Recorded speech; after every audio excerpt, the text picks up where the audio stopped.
Yuvika are assisting, and more about QuantEco when Vivek is speaking, he will tell. Today, what is FX Periscope? I have been discussing with Dr. Shubda that and Yashwant Rao and those of us, my friend Yui is there. There is a lack of a combined technical and fundamental reports, basically focusing on rupee. You know, so banks come out with various reports. If they come out with fundamental reports, the, the technical reports are missing. Here, the FX Periscope, the effort is made to combine the technical as well as fundamental reports. Uh, Mostly the articles are contributed by Quantico, Vivek, and Yuvika. They have well versed with financial markets. What is happening in the rupee? What is the financial markets? Having worked in the bank, they are well versed with the rupee market and bit of technicals also. And in case of Yashwant Rao, he has been a veteran in this reports as a trader, as a consultant in currencies as well as commodities. So he writes technical reports. Okay, so he is well versed with fundamentals too. So we make an effort to connect the fundamental and the technical analysis in the report. That is what we are trying to do. Uh, and we have already have 6 or 7 Periscope reports. All of you who are participating today, if you leave your email ID, we'll share you a few old reports. Also, one complimentary report for the August. With this background, let me give you a brief introduction of Yashwant Rao and Mr. Vivek. Mr. Vivek, give me a second.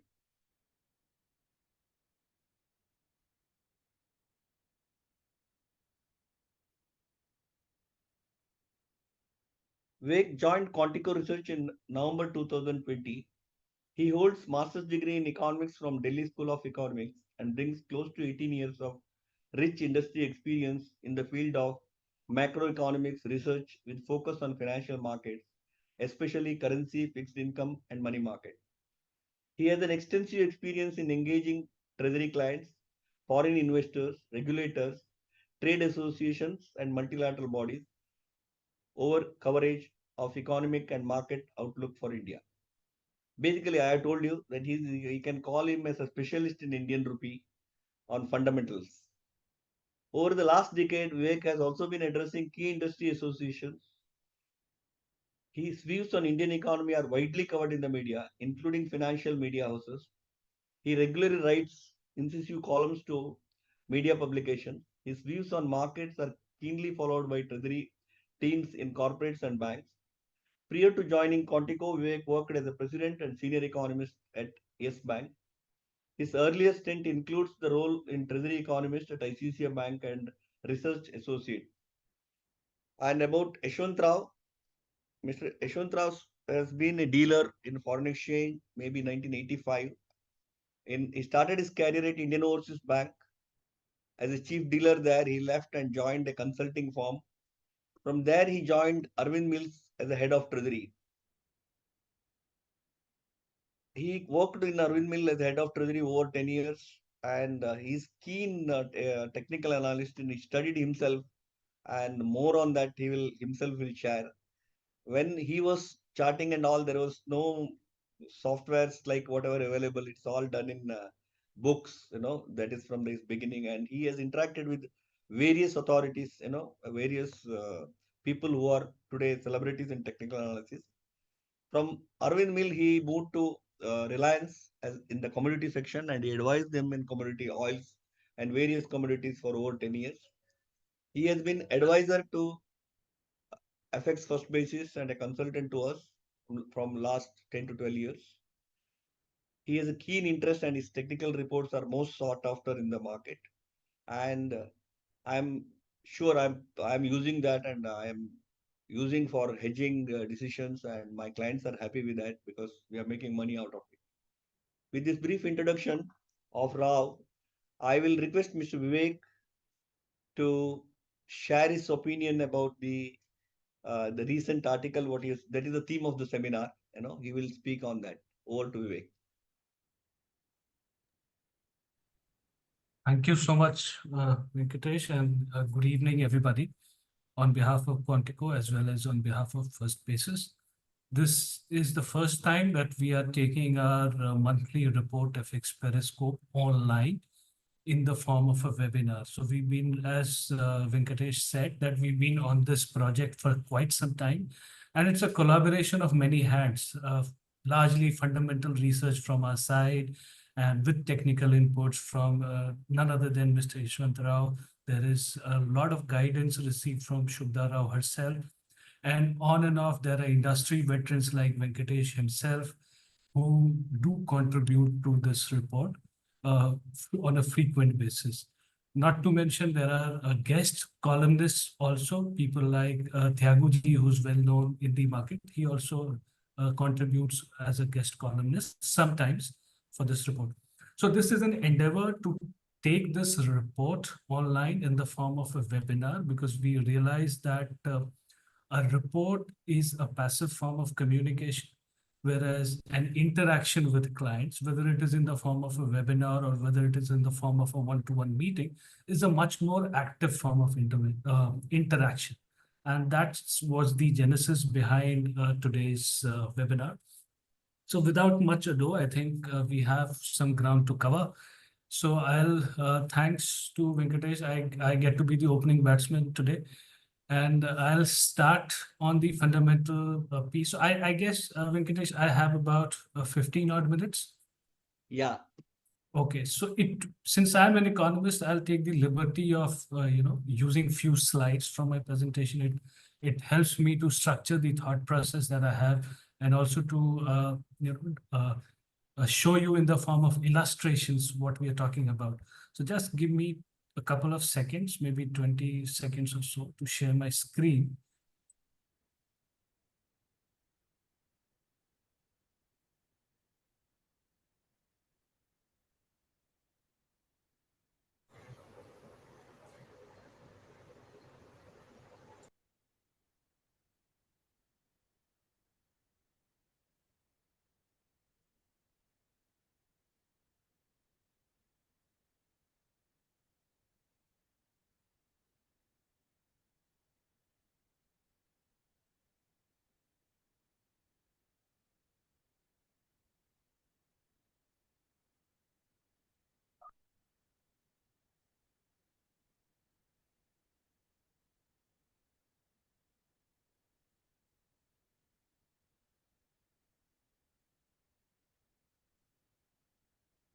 I hope it is seen on the screen. My screen can be seen. Yes, Vivek. Okay, great. So I'm going to tie a few things on the macros together, since we are coming. This presentation is being this webinar is being held right after the budget. So we'll probably take few cues from the budget as well, and look at how the overall macros are stacking up for India and then for rupee. So the budget was pretty much along expected lines, maybe marginally bordering on the side of few pleasant surprises. So the reason why I say this is because there was an expectation of a fiscal consolidation, because we were coming. This is in, I mean, the budget was presented in the backdrop of a record high dividend, which the RBI passed on to the government of India in the month of May. And there was an expectation that there could be some amount of incremental fiscal consolidation vis-a-vis what was presented in the month of February.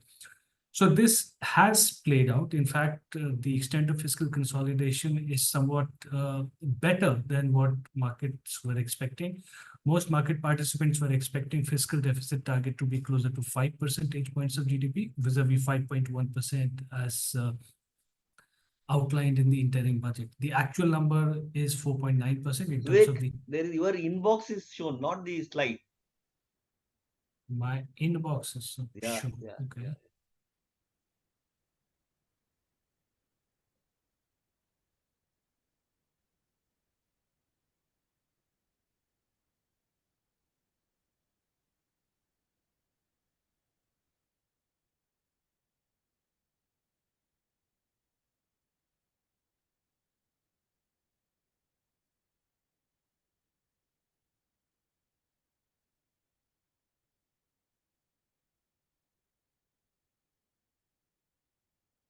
How about now?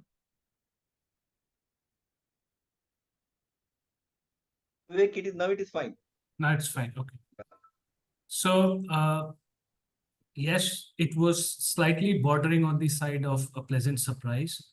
As I said, the level of fiscal deficit was better than what market was expecting. The markets were expecting for the budget to take a somewhat of a populist turn, because there was an expectation that the government did face a little bit of a disappointment as far as the election results were concerned.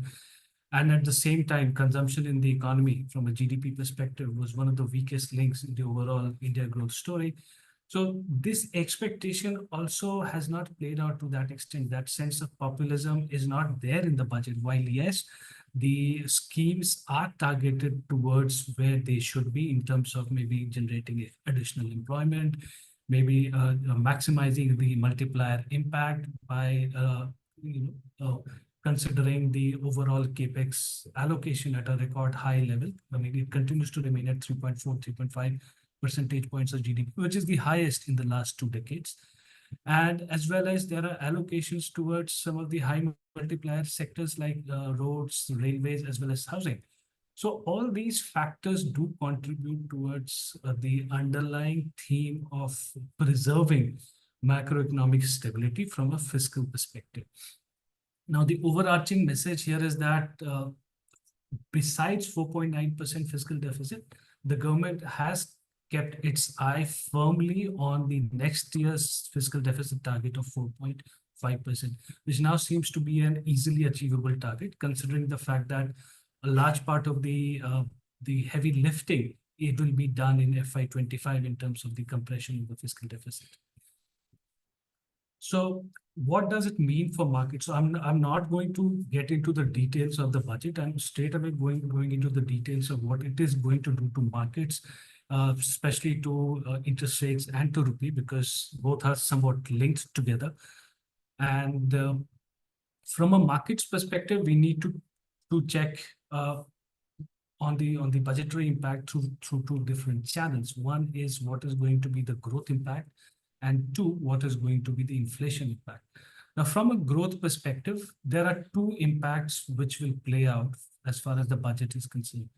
On one hand, since the overall level of expenditure is going to moderate vis-a-vis the previous financial year, we're talking about in terms of the ratio of GDP, the expenditure is likely to see some moderation.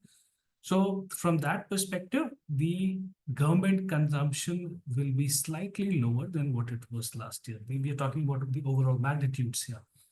Now, looking at the other aspect of growth, this is the quantity aspect of growth. There is also a quality aspect of growth, where we focus on what exactly is driving this growth. Now, when we focus on this aspect, we see that the capex revex ratio, capex is your capital expenditure, revex is your revenue expenditure, which is largely maintenance expenditure. You can maybe term it that way.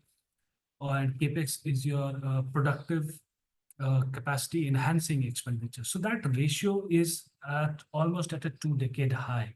And that gives us a sense of comfort, because the quality of growth or the quality of fiscal adjustment is going to be as good as it was last year. In fact, maybe slightly better than last year. So growth will have two kinds of impact, one marginally negative and one marginally positive. So by and large, it should be neutral. Now, from an inflation perspective, we are much more sanguine because of the high quality of fiscal adjustment with respect to the divide between capex and revex. So from an RBI perspective, because interest rates also have an influence on the currency, from an RBI perspective, this is likely to be viewed as a constructive budget. One, because it is not going to fan non-productive growth. Two, because the quality of expenditure is good, which means that your overall comfort on inflation is likely to prevail. Three, the government is not just looking at this year's fiscal deficit, fiscal consolidation.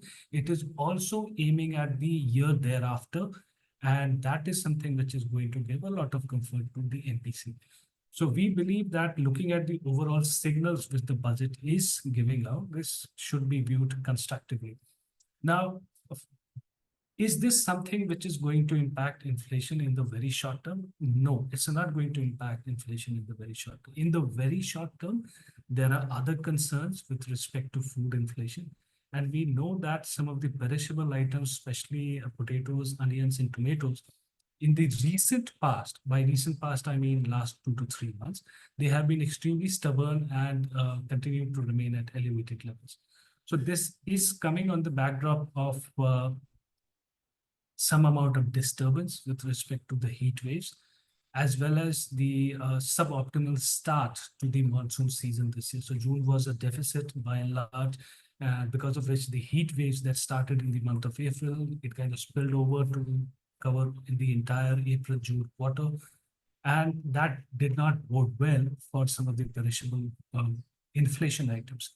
So we've not made a good start as far as food is concerned. And despite a satisfactory showing that we are seeing so far, food inflation is a concern and will be a concern in the near term. So we do not expect any action from the RBI. So although all of us know that the Fed is now looking much more balanced vis-a-vis what it was in June. In fact, the markets, it's a different topic that the markets have run Vivek, ahead. excuse me. Vivek, excuse me. Is Vivek Right. audible to everyone? Or Vivek have to speak bit louder? A little bit louder, Vivek. That would help. Yeah. Yes. Yes. Okay. Okay. Yeah. Thank Good. you. Thanks, Vivek. Yeah. So Fed is expected to be, Fed has turned much more balanced, much more neutral, although the market participants have run ahead in as far as their expectations are concerned. So there is a likelihood of a first rate cut in September, but we do not expect the RBI to follow suit. So given this backdrop and given the threat of a high food inflation in the very short term, we do not expect any action from the RBI in the very short term. Now, what does the overall interest rate scenario look like from a budgetary perspective? Well, the budgetary perspective is largely comforting. As I said, the gross borrowing and the net borrowing numbers are marginally lower as market participants were expecting them to be. And the overall trend in gross market borrowing is now getting back to the pre-COVID level. So this number was close to 4.5 percentage points of GDP, the cumulative borrowing by central government as well as the PSEs, public sector entities put together. Now we are getting back to those levels. And it is happening at a time when foreign debt flows are looking pretty healthy. So this is the backdrop of India's inclusion in the bond indices. One has already happened in the month of June. The other one is due in the month of January. So from a rupee perspective, not just interest rate perspective, even from a rupee perspective, this will have relevance because we would be looking at some of these items to plug India's current account gap in FY25. So we've got a very good signal from the fiscal positioning in FY25. The supply situation is good. RBI is likely to view this constructively. And all said and done, we are anticipating a 50 basis points rate cut by the RBI in the second half of this financial year. So this is at this point nowhere close to what markets are expecting from the US Fed. The markets are probably expecting maybe more than 100 or maybe 100 to 150 basis points of rate cut between now and March of 25 from the US Fed. So we would be much slower in our response because our inflation is yet to align with the target. That's what RBI has been harping on for quite some time. And the near-term projections also suggest that the decline in inflation is somewhat sticky because of items related to food. So net-net, there is a decline in inflation as far as we are concerned. There is a decline in interest rates that we are concerned, but not necessarily to the extent as it would play out in case of the US. Now, coming on to our the main course, which is rupee. So what does the fiscal signals mean for rupee? Now, fiscal signals actually do not mean much for rupee when what we've observed is in the past, fiscal deficit has an impact on the currency only at extreme levels. So only when fiscal deficit is at an extreme deficit level, or maybe it is the deficit is extremely low, you'll find INR reacting to such outcomes. Otherwise, if fiscal deficit is broadly in its average range of close to 4 to 6%, INR tends to depreciate by 3 to 4% on an average basis, as long as that holds. So if fiscal deficit is below 4%, which is excessive on the lower side, then you see INR depreciating by just about 0.5%. Similarly, when fiscal deficit is above 6%, then you see INR depreciation moving above 4%. So by and large, in a range-bound scenario, fiscal deficit does not seem to impact INR a lot. So from a budgetary perspective, we don't have a lot of takeaways from INR. Now, what is the current context for INR? The current context for INR is somewhat similar to what it was in the previous financial year, which is that, despite volatility in the global FX markets, INR continues to be one of the most well-behaved currencies. So in the chart on the left-hand side, if you see, you'll have trouble spotting INR. This is the FYTD change. So April to maybe this would be as of first week of August. So the change in INR will be difficult to spot because it is of the order of 0.3, 0.4% weakness. Whereas just look at the amount of pluses and the minuses, both appreciation and the depreciation that we see in the global FX market, which is true for developed country currencies as well as emerging market currencies. So INR is no way anywhere close to either an extreme negative reaction or maybe giving an extreme positive reaction. It's right at the middle, and this is something which played out exactly in FY24. So that's one part, which is that stability continues in FY25. The other part is that we discussed so far, the expectation with respect to US federal funds rate.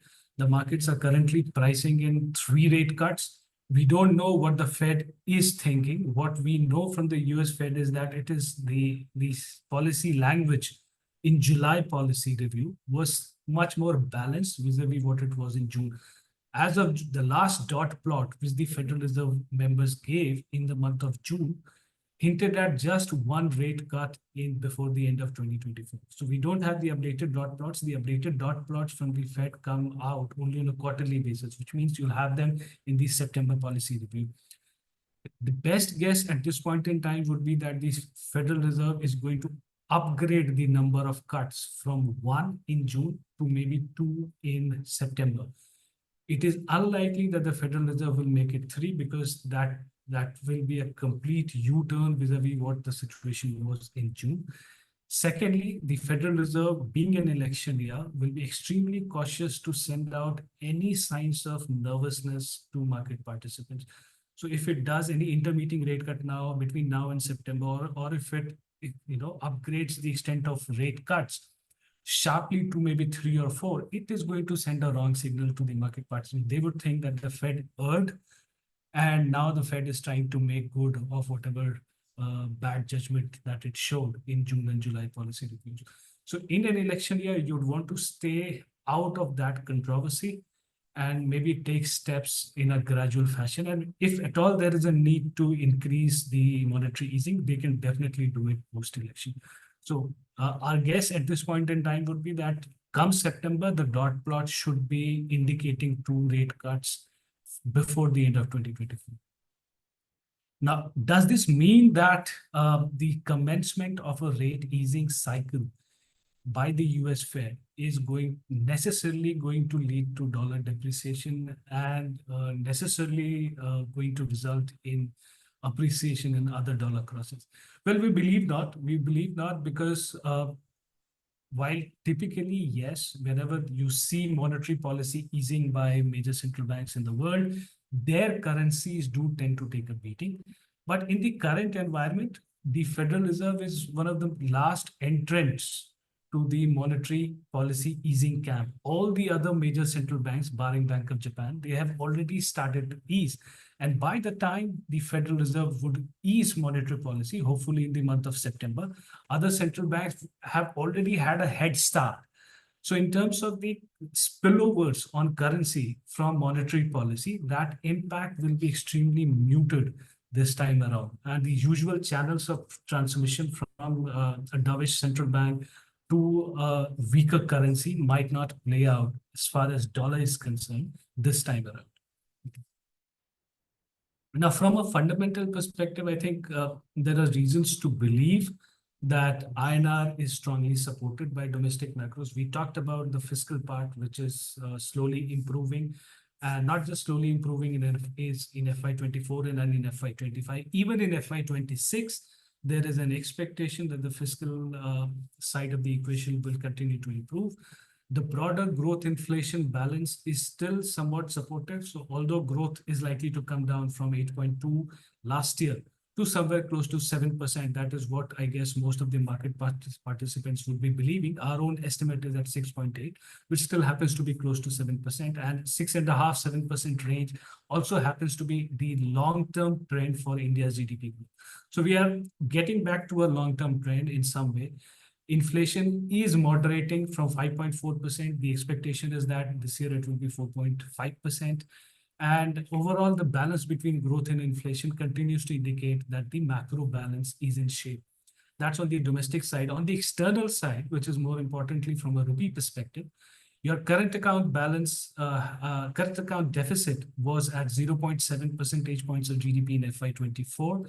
In FY25, there is likely to be a mild deterioration towards 0.9%, but nevertheless, the extent of gap in current account would still be much lower than the long-term trend of 1.5 percentage points of GDP. That's on the requirement side of funding.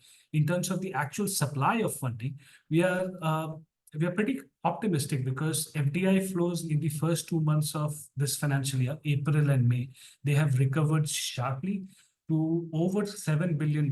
Just to give you a context, last entire year, we saw just about $10 to $11 billion of FDI flow. This time around, the first 2 months, we've already clocked more than $7 billion. So FDI flows have started to recover. FPI flows, by and large, look good, barring the volatility that we saw in the last 1 week. By and large, the context on FPI flows seems to be supportive. If global central banks are easing, it tends to support equity flows on the portfolio front. With India's inclusion in the global bond indices, you are looking at an additional $50 to $20 billion of passive inflows into our domestic bond markets. So we're not entirely concerned. In fact, we are optimistic on capital flows once again, as it was in FY24. And we could be looking at a balance of payment surplus of nearly $50 billion in FY25. So that's a very constructive environment for rupee. Just basis this outline, we would have ideally argued for a rupee appreciation in FY25. However, we are calling for a rupee depreciation. And one of the reasons why is, which we kind of somewhat touched upon earlier, was the fact that the Federal Reserve's rate easing cycle is not going to lead to dollar weakness. That is number one assertion. So essentially, it doesn't mean that other crosses will appreciate. So we do not expect any appreciation pressure in other crosses.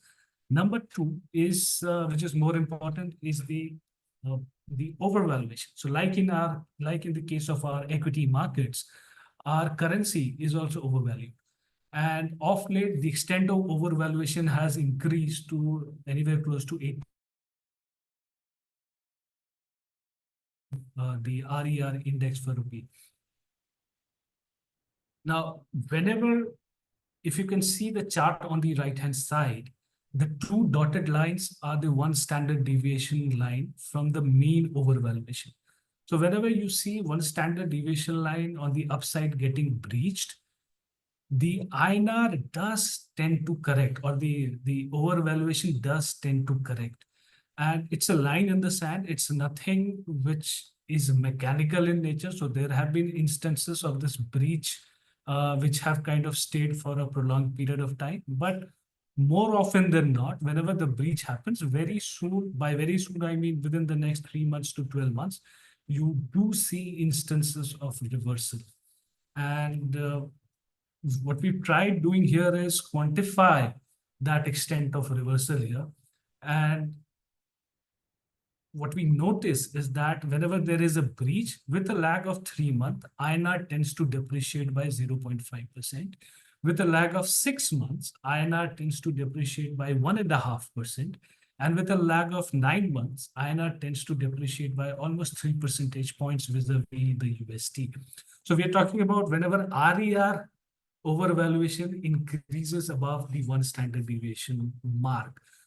So this is the usual reaction on in case of USD INR. So it's very noticeable that in the extreme short term, there is hardly any correction in INR. As you move your horizon forward, the correction tends to gather pace. So one rule of thumb that we at least infer from this is that the real effective exchange rate breaches, whenever they happen at extreme levels, they are a good indicator for the directional move in USD INR. They're not a good indicator in terms of the magnitude of move, or the magnitude of correction, but they are a pretty good indicator for the directional move as far as the INR is concerned.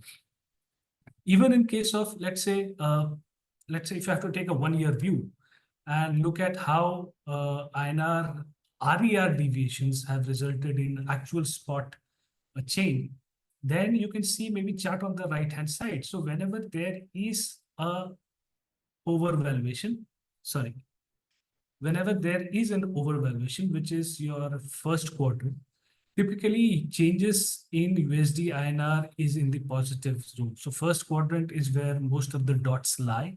So which means whenever RER is overvalued on a 1 month change, on a 1 year change basis, the spot tends to depreciate. So that is where most of the observations lie. The deviations are very few in nature. So RER can be a good metric to follow from a medium to long-term perspective as far as directional moves are concerned. Now, if we have to use this framework and juxtapose this framework to the current situation, then what does the current situation tell us? The current situation tells us that basis this framework, INR should be trading at a level of anywhere close to 85 to 86 within a lag of 3 to 4 quarters.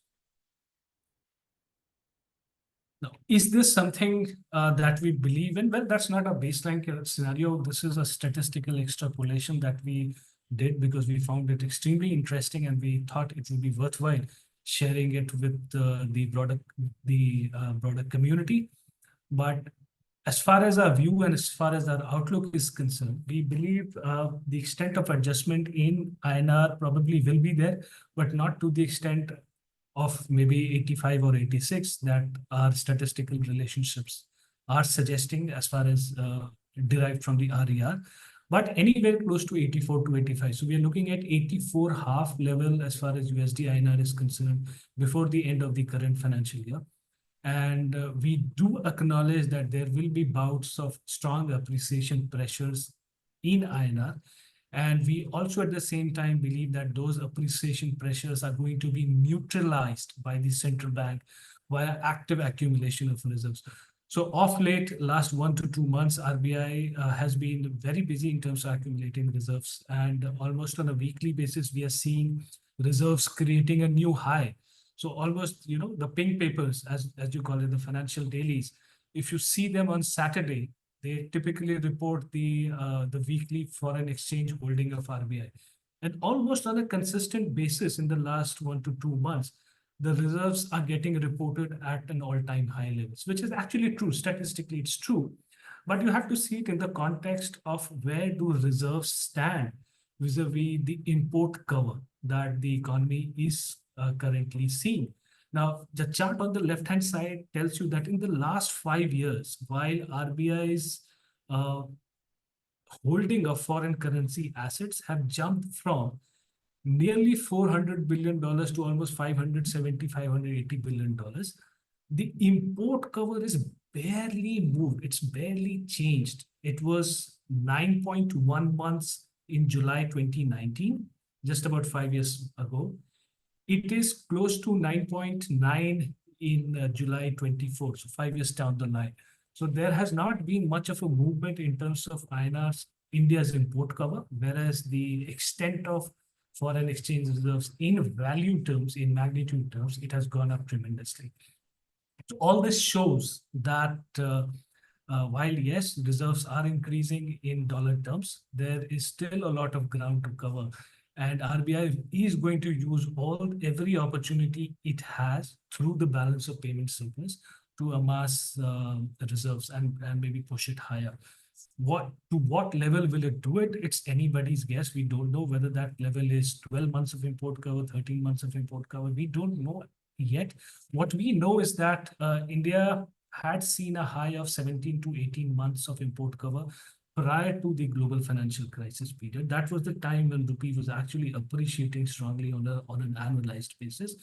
What we also know is that global uncertainty has increased with respect to the geopolitical conflict going on in the Middle East, with respect to the trade protectionism involving countries like US, China, now even Eurozone has jumped into that camp. So in this sort of an uncertain environment, which is being driven by an uncertain political backdrop, an uncertain trade outlook, it makes sense for the RBI to increase the insurance cover while it has the opportunity to do so. There are also uncertainties with respect to the US election outcome.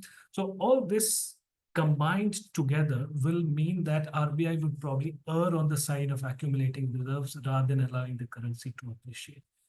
Last but not the least, which is more of a speculative reason, is that currency appreciation from our perspective is generally not generally, I would say technically is not conducive for a high dividend payment from the RBI to the government of India.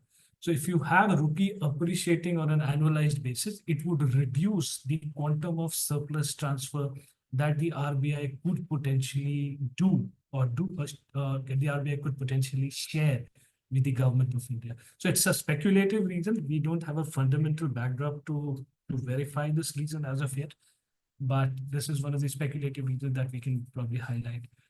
So net 84 half, a slow and steady depreciation, because you will have bouts of appreciation pressures as well. We ourselves were surprised by the extent of reaction in the last 1 week, but nevertheless, we believe that more ground is there for rupee to weaken. And there are few risks on the horizon in terms of geopolitics, in terms of Fed monetary policy changes, commodity prices. As of now, they have to be on the horizon and taken into account. So that's all from our side. Now over to Venkatesh and Yashwant Raoji.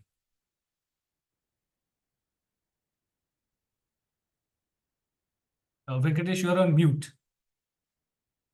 Thank you, Mr. Vivek. Uh, my friend Ramnarayan is head strategy and director at Vedant says superb presentation going on by Vivek Kumar of QuantEco. I conclude with that shortage of time. I request Yashwant Rao to share his thoughts.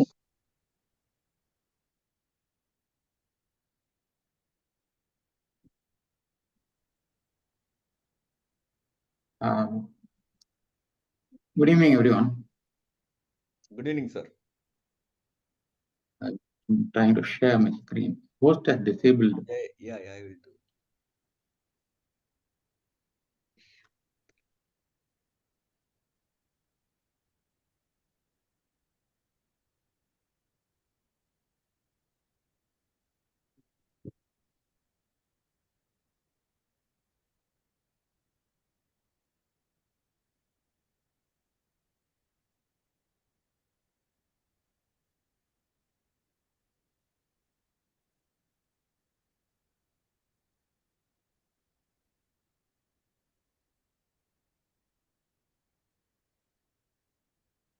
Give me 1 minute, sir. I will do it.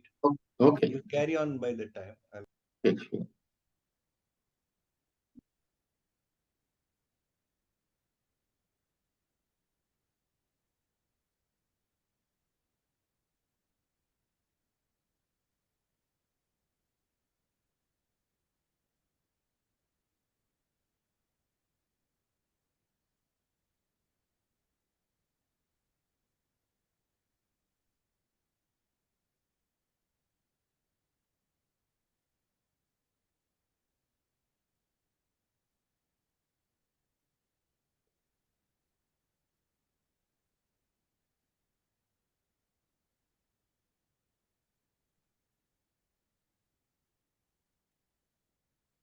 Yeah, it's over.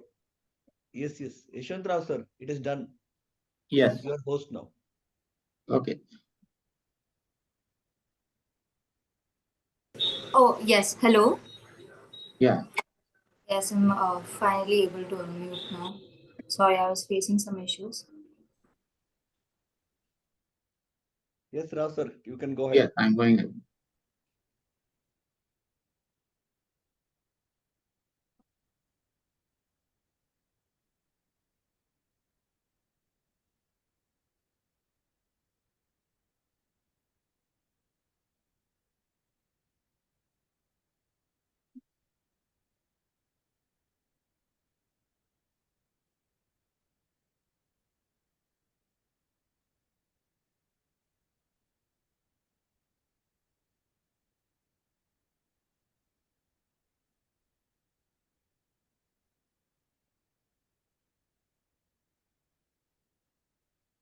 I'm not able to.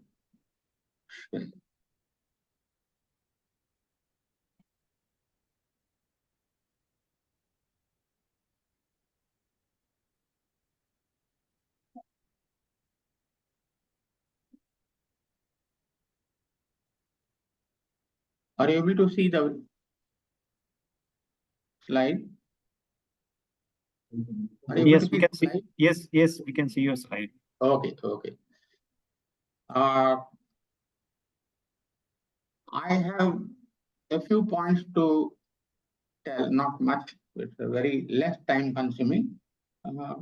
I'm talking about the Periscope. What are the salient features of Periscope? It gives a valuable views monthly by QuantEco team and our own technical team on most popular currencies as well as commodities. The views given are mostly definite and does not leave anything to doubt. That is, it may go up or it may go down, nothing of that sort. It will be, if it is there, it will be giving a range, like it may come to 103.10 to 102.90, that kind of general direction can be mentioned in the report. It will not be like a wide range, which is impractical, that kind of thing. That kind of thing happens only when we talk about annual views. When we are talking about 6 monthly views or quarterly views, then the range tends to be a bit wider. Whereas in this monthly report, they are kind of narrowed to definite levels. And all the points covering the direction, the entry levels, the objectives, and the risk levels are discussed in a concise manner without leaving much room for any doubts. The last point is, even though views appear as purely technical, they are in fact written considering macro pictures also in the background, making it a sort of hybrid analysis. Bijur mentioned about this point, that some amount of macro elements are taken into account when technical views are written. And we also keep track of what we said and where we have gone right, where we have gone wrong, all these things. At times, we tell our readers also about such events. For instance, in Jan 2023, we had a view that pound dollar index will come down and go up wave B, and then it will go down. In the month of June, we have further fine-tuned that as the last part of this move, that is ABC. The C is broken into 5 waves. It will not cross above this orange block. This is the risk block. If the price will not cross the touch this and come down, or it may go higher than that. If it crosses above, it will go higher than that. That is the risk. So the idea is dollar is going to peak here and start coming down. So this was the idea given in the month of 22 June report. Now you see this is August report, June, July, August, third month. You just see the picture. Here it is from the low 1, 2, 3 only. It is yet to go up and turn down. Next month, it went up, then it started coming down. This is for this month, DXY weekly chart. This is not about a monthly one. Monthly one is different, which is given in Periscope. This is the weekly one. Price is moved as per weekly view, ending the up move. So this is a big B wave. Last portion is broken into 5, and then I kept this as my risk level, and I kept this as my favored direction, and price is started coming down. So this is for dollar index. For each and every item which we analyze, including Russian ruble and Chinese yuan, we have very similar clear-cut risk levels and preferred levels, and what happens if the risk level is broken. This kind of scenario we paint clearly for the readers. Coming to rupee, this is this one. I will instead of using this PowerPoint, I'll straight away go to the chart and show you. Just 5 minutes only.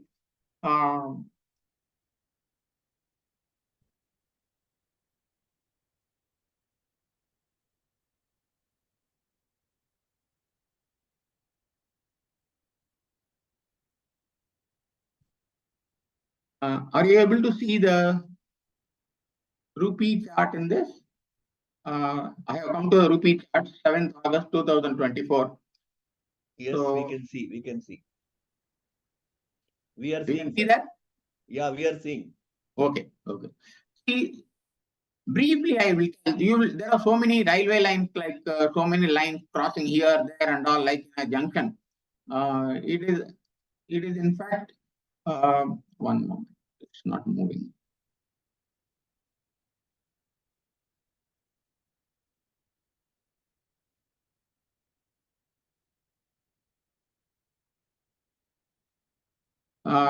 You can see a dotted line there, a green dotted line. Similarly, a red dotted line there. These are known as volatility bands. Volatility generally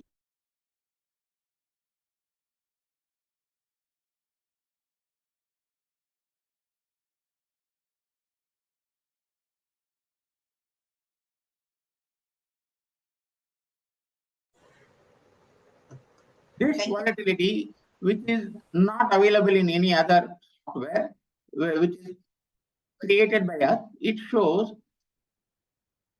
whenever a buy indication occurs. This is based on the cyclical indicator. Cyclical, the blue dotted line. It turns up, it's an up cycle. It turns down, it's a down cycle, like that. When a cyclical upturn comes, the price has a tendency to go and hit the volatility band. Here in this case, the volatility band is at exactly 84.01. So what happens after that? Generally, after hitting, you see here, it hits the volatility band and then bounces. Similarly, it hits and then bounces, like that. It hits the upper band and then comes back. Like that, here also, there is a fairly good chance for the price to move down a bit. It has already moved down. This currency which I have taken is INR equals TRB. It is not INR equals IN in Reuters, or it is not INR equals in so many other software. It is INR equals TRB. This is INR equals TRB, Thomson Reuters blended composite.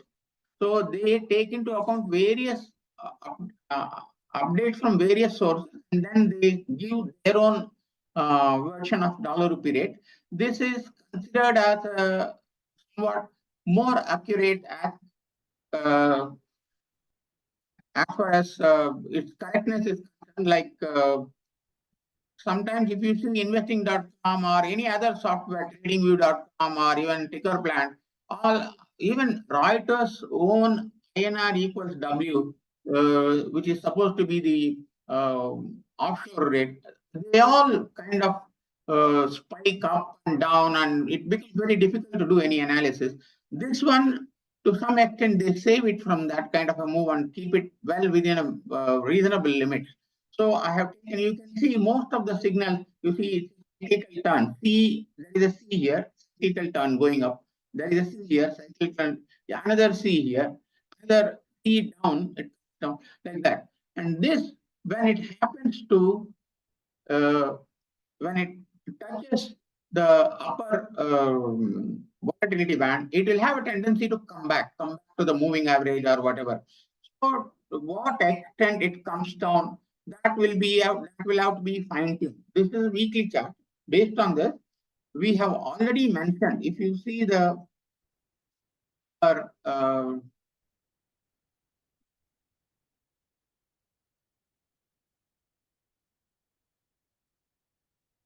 this is the latest technical report. At that time, it was 83. Are you able to see this? Bijur, the slide is visible? Yes, sir. Okay. This is on the 31st of July. It was a 83.71. No, I have written it. It goes up to this. Who could strengthen the chances of making it to 84 in this month? I am writing at the end of July that in August it's going to touch this. It's all based on this kind of analysis. I am explaining all these things. This is just a sample. There are so many in-depth analysis which I don't have any time to. Bijur has not given me that much of time to explain all these things. I am just telling just a small sample of what we do.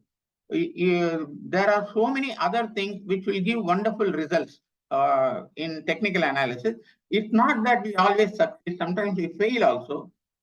On failure, what would happen? We give that scenario also. Sometimes we may say the picture will turn neutral. That means we are not able to guess correctly at that point of time.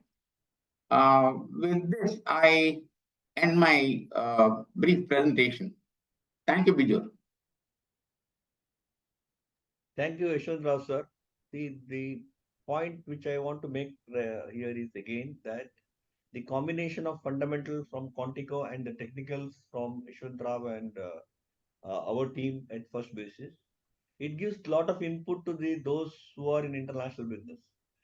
See, it is very, we can, many of you who are participating as well as in the market, they know technical analysis, even maybe fundamental analysis.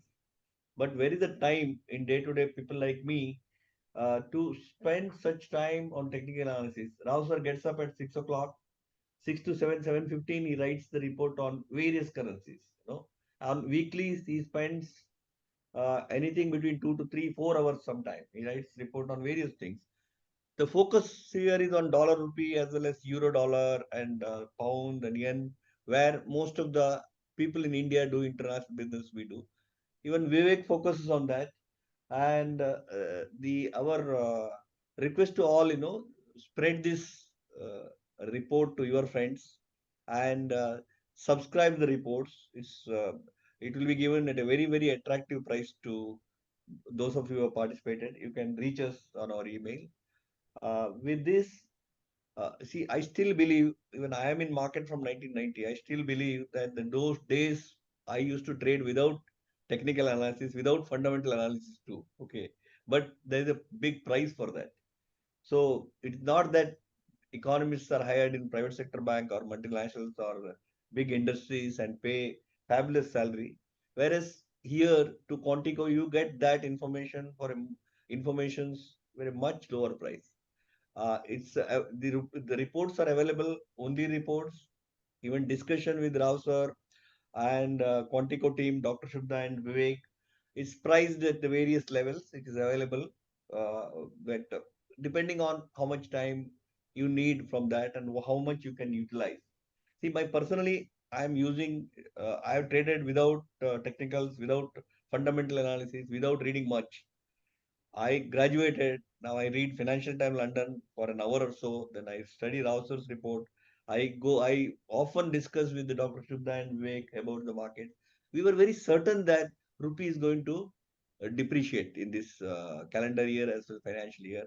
Vivek puts it as 84.50 level, and there are various counter reason he has given that not heavy depreciation. I do agree with him. But having said that, another thing you can notice, when there is a yen, when Japanese raise the interest rate, it is a big news market. the rupee was still very stable, only hardly 20-25 paisa moved. In NDF also, rupee is behaving a very stable currency. There is a reason behind it. I don't go to it, but we got the direction rightly, and I put maybe considering the various factors, I put we may see 85 by 31st March 2025 or 85 plus also. Our reports will be very useful to you, and because a lot of efforts are put behind, please subscribe. And also we are likely to host maybe once in 2 months such type of webinars. Do participate, and thank you very much for all of you to have participated. I will take 2 or 3 questions.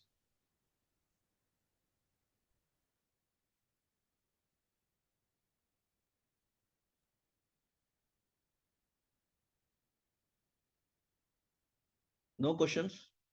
Bijur, I want to say one thing. Yeah. That is, if the monthly views are kind of broad. You cannot trade with that kind of a stop, or directionally okay, targets are okay. When come to risk, it becomes a bit tricky. You may not be able to take that kind of a risk.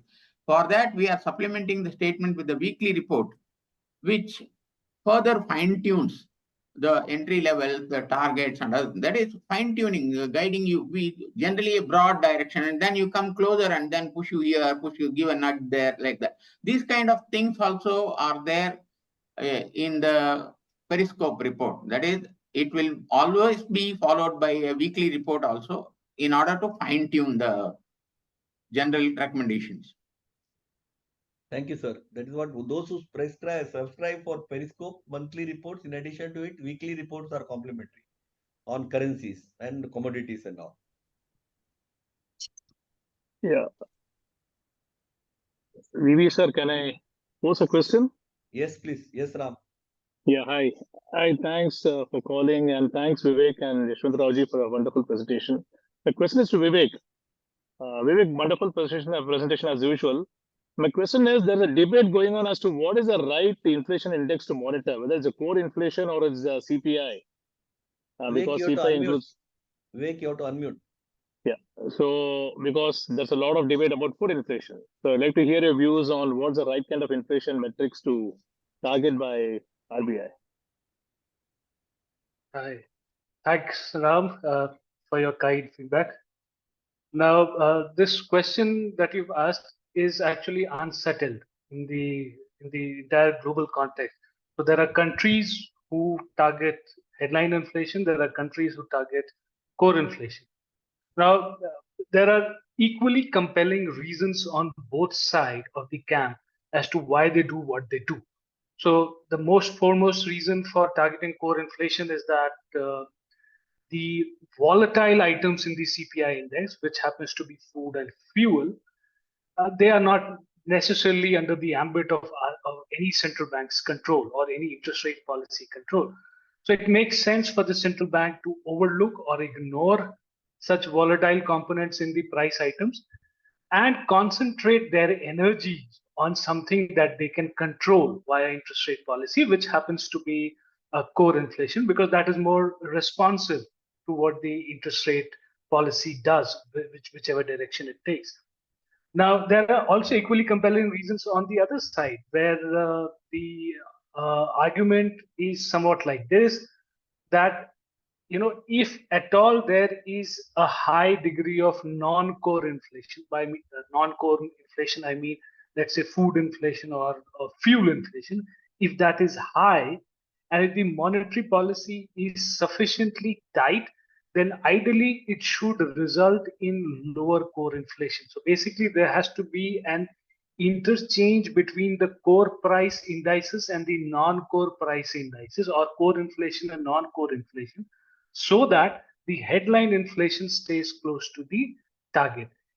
The argument is that if the headline inflation is not close to the target because of non-core items, which is food and fuel item, then the overall interest rate policy is not in sync. So it has to be tightened more. So the reasons are compelling from both sides. Now, what environment or what rationale suits in case of our country? Well, India has typically been on the average basis, it has been a moderately high inflation.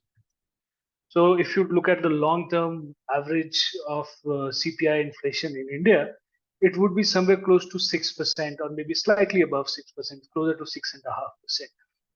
So this moderately high inflation needs to be somewhat lower. That is what the policymakers think, and they think that 4% is an ideal level where inflation stability in inflation would reflect both internal equilibrium as well as internal external equilibrium. So at 4% inflation, it is something which is also good for the currency. It is something which is also good for your domestic internal equilibrium. That's what the thought process is. There's no science behind why 4% inflation, why not 5% inflation, or why not 3% inflation.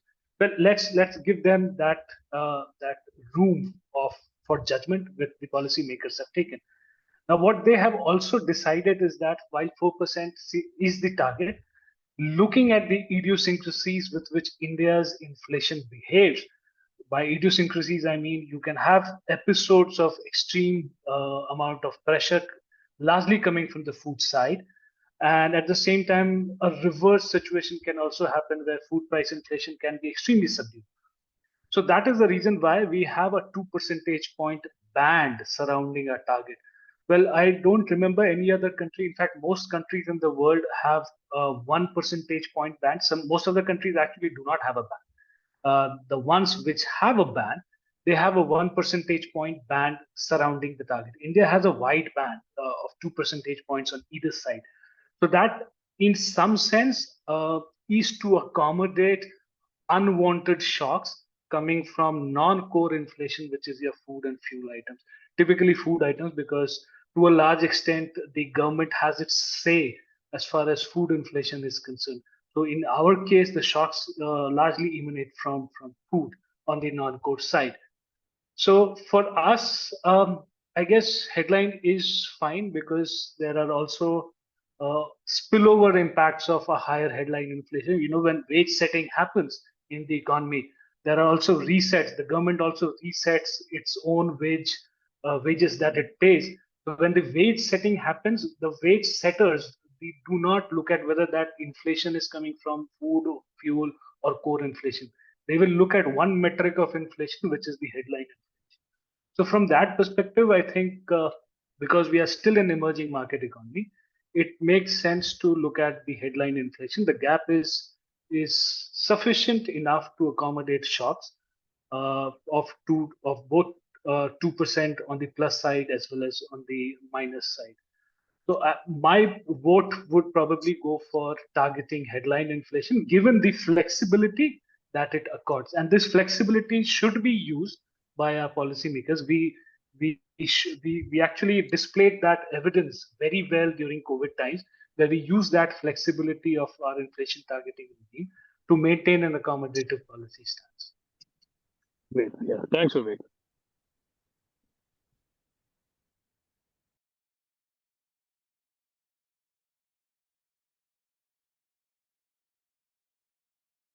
Venkatesh, you are on mute. If you just said something. Sorry. Long day. Okay, we start at 8:30. Yes, Vivek, thank you very much for the good presentation, both to Vivek as well as Yashwant Rao and Dr. Shubda Rao mentoring behind the scene, and my colleague Sauri, and all the participants. We were supposed to conclude by 6:15. We stretched to 6:36. Still have 33 participants. Thank you very much. Looking forward to the next webinar. Uh, Dr. Shubda, would you like to have a last word?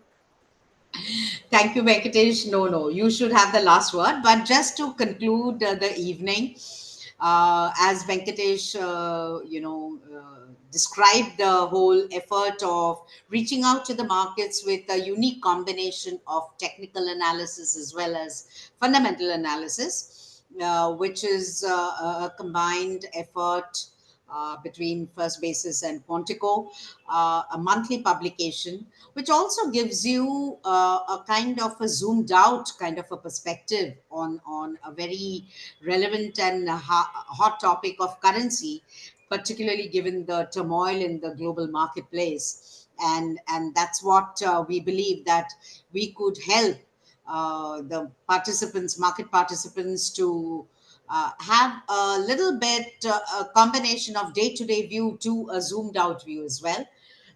As Venkatesh alluded to, these are attractively priced publications, and there are layered pricings depending on the level of interest that you all have. So this is just the beginning for a long-term relationship between us and the markets. So we actually look forward to continuing with our engagement with all of you, either through research reports and or webinars as well. Thank you. Thanks, Jamshunda, and thank you very much to all. I'll conclude. I'll end the meeting. Thank you. Thank you. Thank you.